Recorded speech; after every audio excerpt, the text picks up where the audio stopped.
భగవతే వాసుదేవాయ. మాఘ మహాపురాణం 23వ అధ్యాయం. మాఘపురాణం 23వ అధ్యాయం. ఇంద్రుడు పారిజాత పుష్పాల మోహంలో పడి స్వర్గానికి తీసుకువెళ్లేందుకు ప్రయత్నిస్తాడు. కానీ శ్రీహరి పాదాలకు నమస్కారం చేయకుండా ఆయన నిర్మాల్యాన్ని దాటి పుష్పాలను కోయడానికి ప్రయత్నించడం వల్ల దేవతలు తమ శక్తిని కోల్పోయి భూమిపై పడిపోతారు. అక్కడ వారిని చూసిన సత్యజిత్తు వారి దుర్మార్గాన్ని గుర్తించి వారికి ఆహారం ఇవ్వకుండా నిరాహార దీక్షతో శ్రీహరిని పూజించి దేవతలకు శక్తి తిరిగి రావాలని కోరుకుంటాడు. ఇదే సమయంలో నారదుడు శ్రీహరిని దర్శించి దేవతల దురవస్థ గురించి తెలియజేస్తాడు. శ్రీహరి నారదునితో తాను ఎందుకు దేవతలను శిక్షించాల్సి వచ్చిందో వివరించి ఏకాదశి నాడు ఉపవాస జాగరణ మంత్ర జపం ద్వారా శక్తిని తిరిగి పొందవచ్చని చెబుతాడు. ఈ అధ్యయనంలో మరో కథ కూడా ఉంది. 4 బ్రాహ్మణ కన్యలు ఒక విద్యార్థిని వివాహం చేసుకోమని బలవంత పెట్టడం వల్ల కోపంతో ఆ విద్యార్థి వారిని పిశాచులుగా మారాలని శపిస్తాడు. తర్వాత వారు మాఘమాసంలో గయలోని త్రివేణిలో స్నానం చేయటం ద్వారా పిశాచ రూపం నుండి విముక్తి పొందుతారు. చివరగా మాఘమాసంలో స్నానం చేయటం వల్ల పాపాలు తొలగుతాయి, పుణ్యం లభిస్తుంది, శారీరక మానసిక ఆరోగ్యం కలుగుతుందని ఈ అధ్యాయం తెలియజేస్తుంది.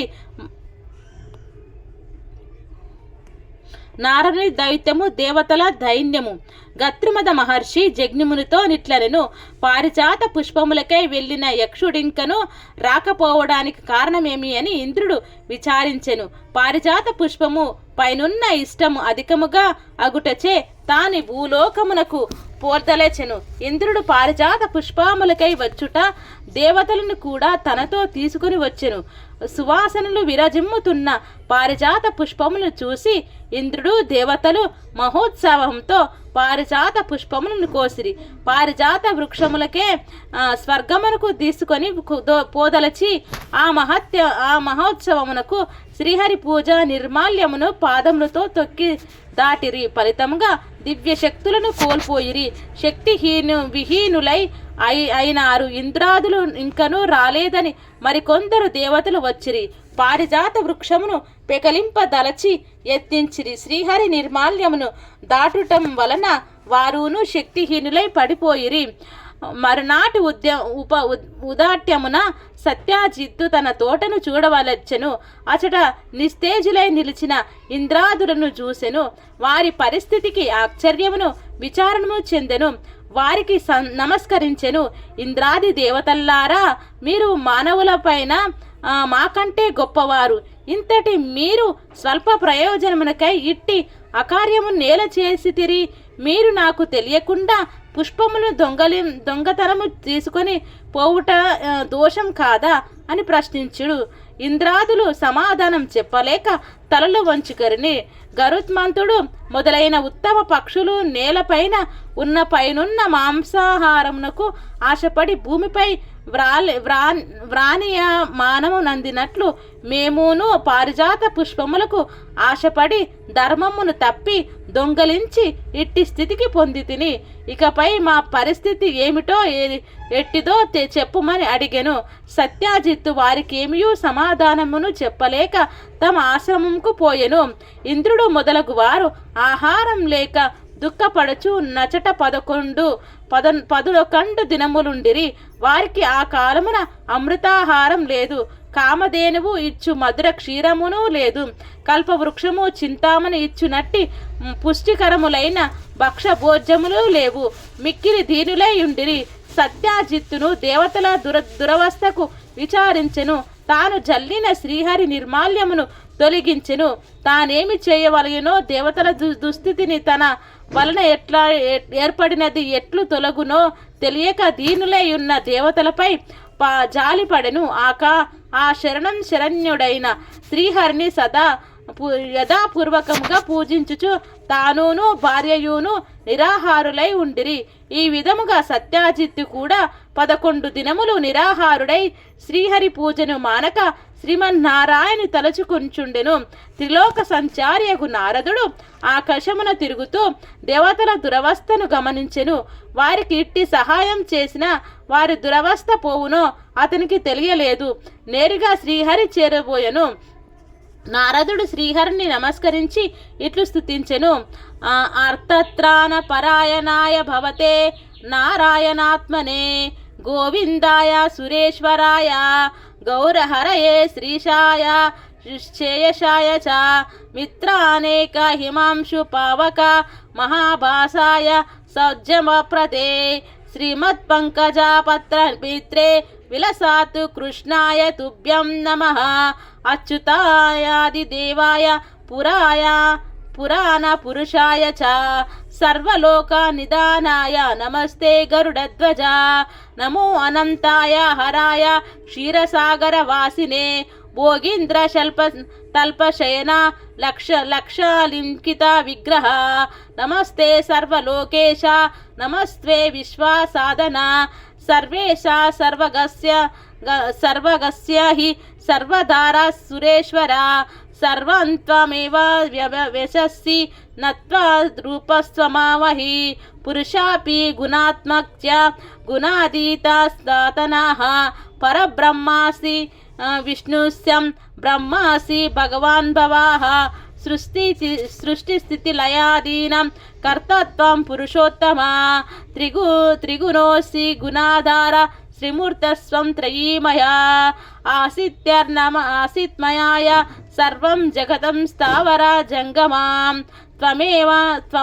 త్వమేనైకర్ణవేజాతే జగత్యాస్మిన్ జగత్పతే జగత్సౌహృద్య సకలాం ప్రీత్వా భావే హవినేతు వాసవకాః త్వమేవ సర్వలోకానాం మాతా త్వం న పీతా విభో గురుభ్యాం సర్వభూతానాం శిక్షాక స్పదాయకం ప్రతిష్ఠితామిదం సర్వం పూర్ణం స్తవార జంగమం ప్రసీద పాలయ విభో నమస్తే సురవల్లభ. నారదుని స్తుతిని విని సర్వజ్ఞుడగు శ్రీహరి ఏమియును నెరుగని వానివలే నారద స్వాగతం. ఇప్పుడెందులకి దుస్థుతి? నీకేమి కావాలి అని చెప్పుము. ఏమి చేసినా నీకు సుఖము అనుకో. అది ఎట్టిదైనను దేవాధురులు సాధింపజాలదైనను నీకు సమకూర్చదన్ చెప్పుమని అడిగెను. నారదుడు తల వంచి ఇంద్రాదులు చెడు పనిని చేసి ఆపదల పాలైరి. భూమి అందు పారిజాతమును వృక్షమొకటి కలదు. దాని పుష్పములు సౌందర్య సువాసనములు విస్మతులై వాని యందిష్టపడిరి. ఆ పుష్పములను ప్రతిదినము దొంగలించుచుండిరి.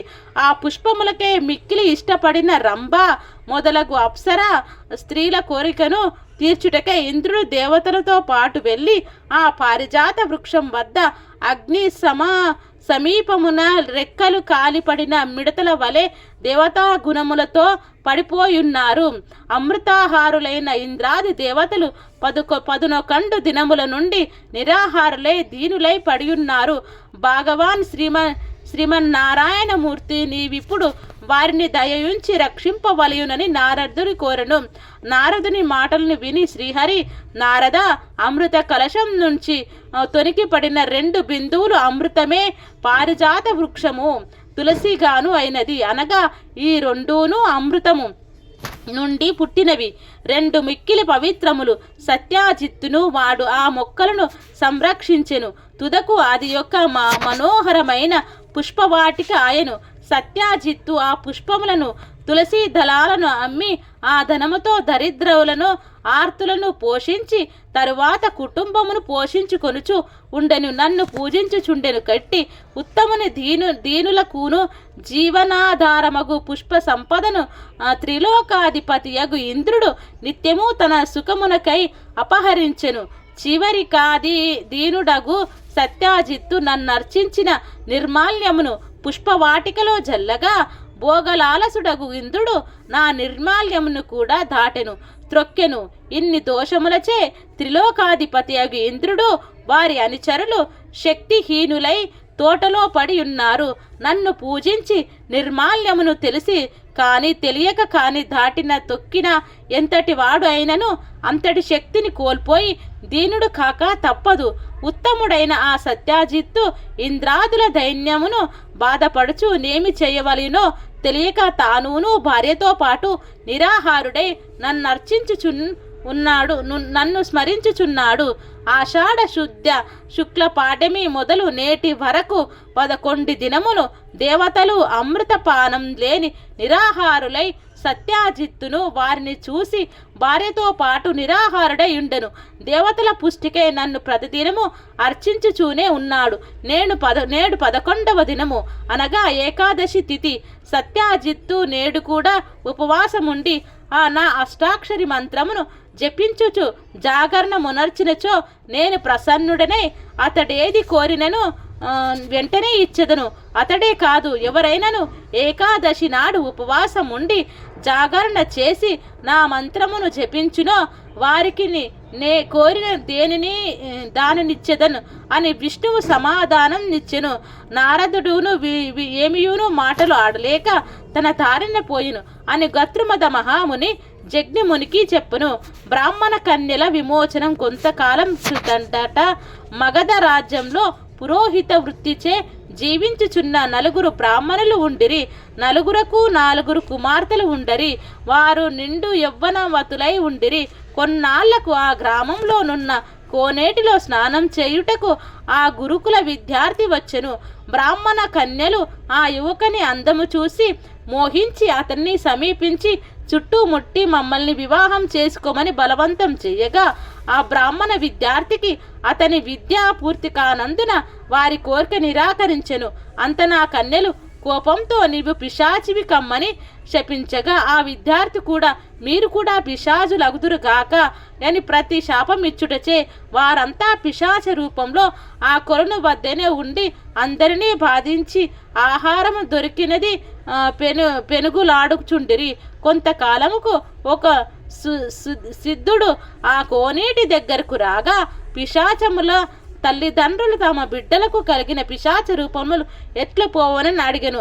ఆ సిద్ధుడు వీరిందరి చేత మాసంలో గయలో ఉన్న త్రివేణిలో స్నానం చేయించినచో వారికున్న పిశాచ రూపం తొలగిపోవును అని చెప్పగా వారు అట్లు చేయగానే ఆ 4 యథారూపం కలిగినవి. ఇట్లు జరుగుట మాఘ స్నానమే కారణం. మాఘ మహాపురాణం 23వ అధ్యాయం సంపూర్ణం.